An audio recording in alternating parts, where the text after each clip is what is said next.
Welcome back, America. Hugh Hewitt from the American Legislative Exchange Council. Every year we talk about big issues, but sometimes there's a state-specific issue. And Missouri State Senator Ben Brown is with me. Senator Brown is here to talk about, you had an election on the 4th. That's pretty quick. What are you debating in Mizzou? So we have a number of very important ballot measures that the voters will be deciding on August 4th. We have an opportunity to reform our initial petition system.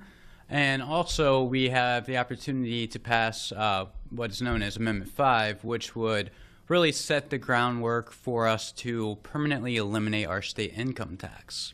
So how is that polling? Because that doesn't sound great to voters sometimes, but then you look at Tennessee, Florida, and Texas, and it's an engine of economic growth. Yeah, I mean, the data doesn't lie.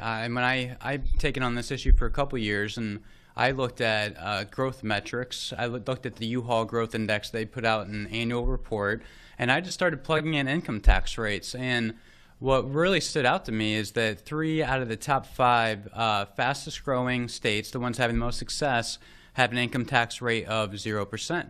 You expand that out a little in 4 of the top 7. As opposed to those at the bottom, you have your California's, New York's, 14.5% at the top. Yeah, it's ridiculous. No wonder people are leaving. Yeah, and then I took that and I even narrowed it down further. I plugged into a spreadsheet just Missouri and the 8 states that directly border us, because after all, those are the ones that we are in the most direct competition with. And what I found was that Missouri ranked only number 6 in terms of lowest income tax rate. We also ranked number 6 in terms of population growth or loss.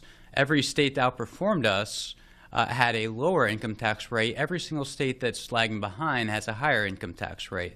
So the growth point is something that you really want to get across. As far as what this would do, it really does 2 things.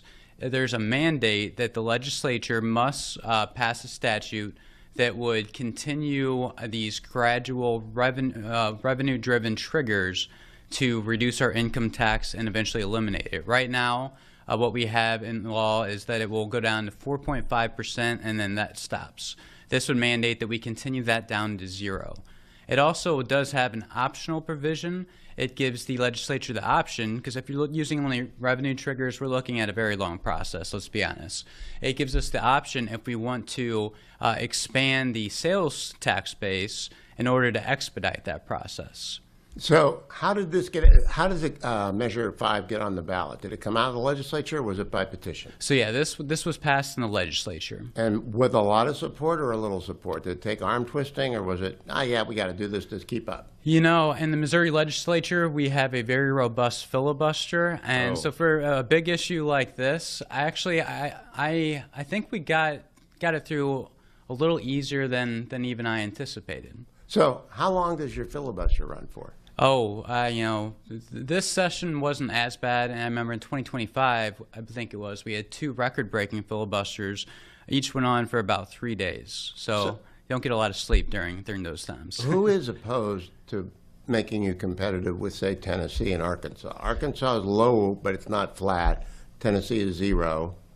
Who doesn't want that? Well, the Democrats, for one, some of the usual characters. There is some pushback from some on the right as well.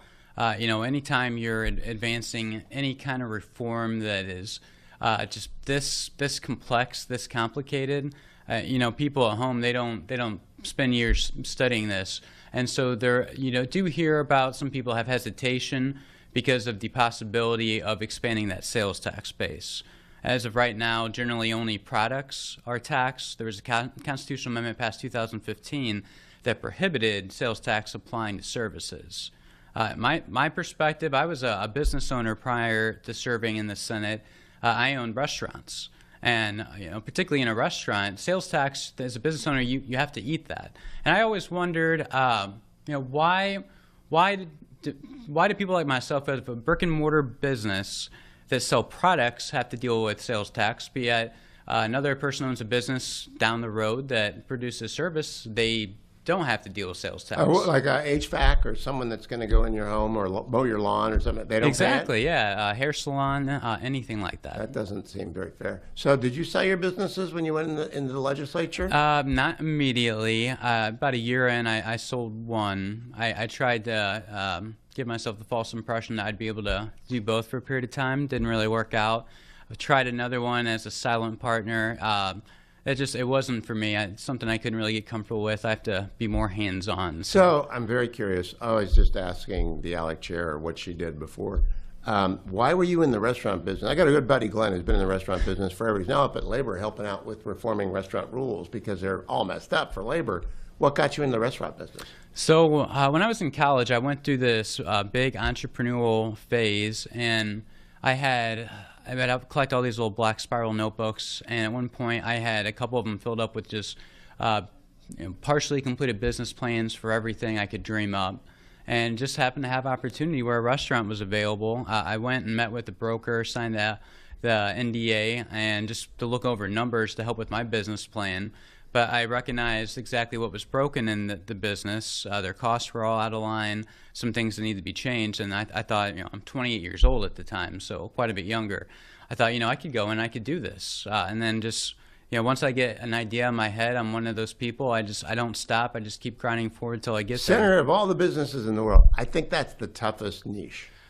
Yes, though I will point out that prior to that, I did professional mixed martial arts. So going from Okay, I'm not going to fight with you about anything. Well, to my point, that and then restaurant business, then politics. I guess I'm just a glutton for punishment. But when you sit down, which niche were you in restaurant? Medium, like Chili's, or were you a lower end or higher end? So I had I wanted a place with a kind of a casual, sporty type vibe, but with upscale food and drink, from scratch kitchen. Cocktails made of fresh squeezed juice, and so that was my vision, sort of a Midwestern take on a gastropub. Yeah. And I did that. For about 8 years, up until COVID, and that's actually how I got involved in politics. They shut you down? Yeah, in St. Louis County, where my restaurant was located, and I went from a guy that never gave a public speech in his life to, at one point, overnight, I became the face of the resistance and was doing 5 interviews a day between local news and radio, next thing I know, and traveling the Capitol, testifying at hearings for legislation to restore oversight and accountability. I did that for about a year. I filed a lawsuit against the state. Actually, I won. It took about a year, but ended up reversing most of the mandates statewide. That's remarkable. That's a great origin story. And they have term limits in Missouri?